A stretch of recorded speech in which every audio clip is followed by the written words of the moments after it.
Hey everyone, and welcome to The Explainer. Today we're digging into a book that didn't just tell a story, it basically dropped a bomb right in the heart of the British monarchy. We are diving deep into Andrew Morton's biography, Diana, In Pursuit of Love. And what makes this so incredible is that it builds on his original, explosive work that was secretly, well, pretty much authored by the princess herself.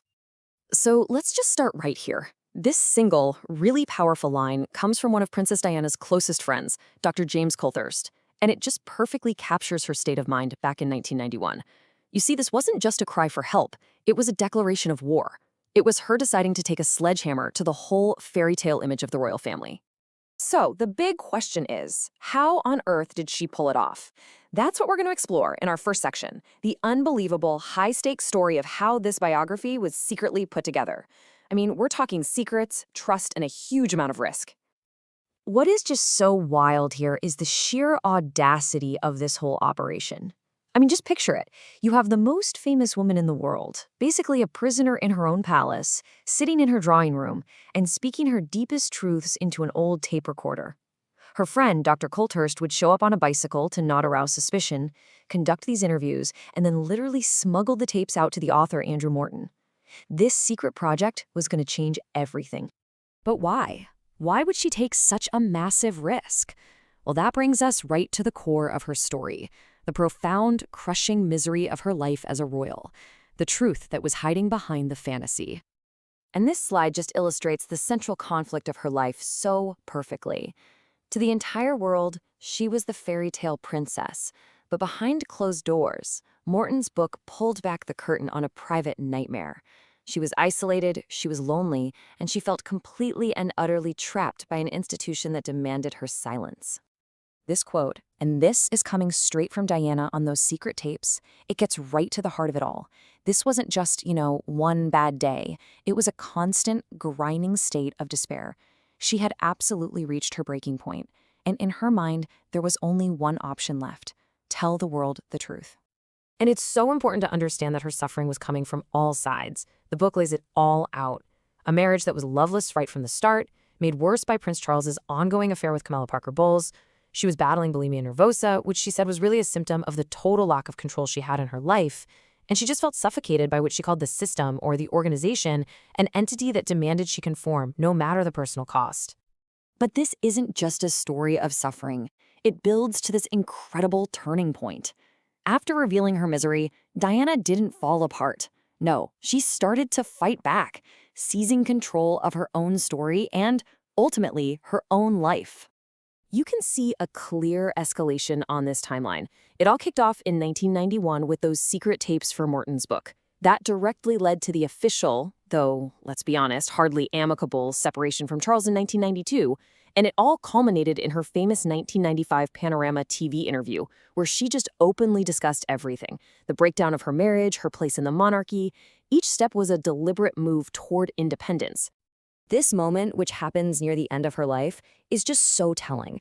After the separation, she completely shed the stuffy royal wardrobe and created this new, modern image. This photo shoot gave us those iconic images of a relaxed, confident, and genuinely joyful woman. And her comment says it all. For the first time, she felt like the world was actually seeing her, the real Diana, and not just a title. So, freed from the constraints of the monarchy, Diana didn't just retreat. No way. Instead, she totally reinvented herself on the world stage, and she created a powerful new role entirely on her own terms. She took her unparalleled fame and used it as a massive tool for good. She famously hugged AIDS patients at a time when they were treated like outcasts, and in doing so, she shattered stigmas. And then she walked through a partially cleared minefield in Angola, bringing global attention to the campaign to ban landmines. She really did find her true calling outside of those palace walls. This quote right here, this explains her unique power.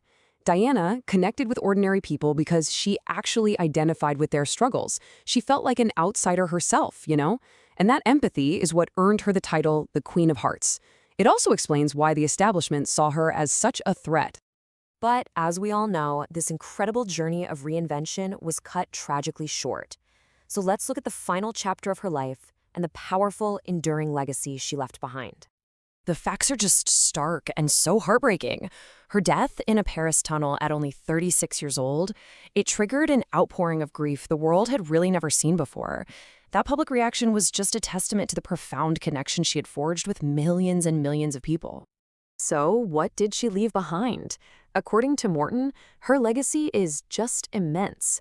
She forced a rigid, centuries-old monarchy to finally show some emotion and connect with its people. She basically created the blueprint for a new kind of celebrity activism. She gave a voice to the voiceless. And, maybe most importantly, she left behind her 2 sons, who she saw as the ones who would carry her torch. And this is the final, really poignant lesson from the book. Diana said this in 1997, placing her faith in her oldest son to carry her work forward. She saw William and Harry as her ultimate legacy, the ones who could modernize the monarchy from the inside, armed with the empathy and the understanding that she had worked so hard to instill in them. Okay, so that's the incredible story that Diana wanted to tell. Now let's take a step back and actually look at the source material itself, the book, Diana in Pursuit of Love. So the book was published in 2004, and this version expands on Morton's original 1992 blockbuster. You know, the one that was secretly based on Diana's own words. It's an absolute must-read for anyone who's fascinated by that intersection of celebrity, power, and personal struggle. All right, so what's our final take on it? Let's break down the strengths and the weaknesses. Okay, so the book's greatest strength is also, in a way, its greatest weakness, and that's actually what makes it so essential. It is Diana's story, in her own words. It gives you an unparalleled, deeply personal account that frames her not as a victim, but as the agent of her own liberation.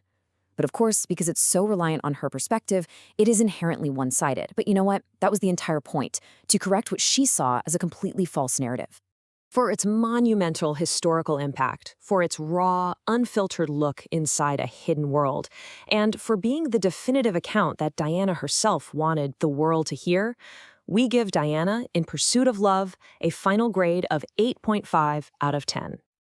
Now, if you want to explore this topic even further, we've got 2 great recommendations for you. First, The Diana Chronicles by Tina Brown. It's just a brilliant, sprawling journalistic account with hundreds of sources, so it gives you a much wider context. And then, if you want the other side of the story, check out The Queen by Sally Bedell Smith. It's an authoritative biography of Queen Elizabeth II that really gives you that institutional perspective.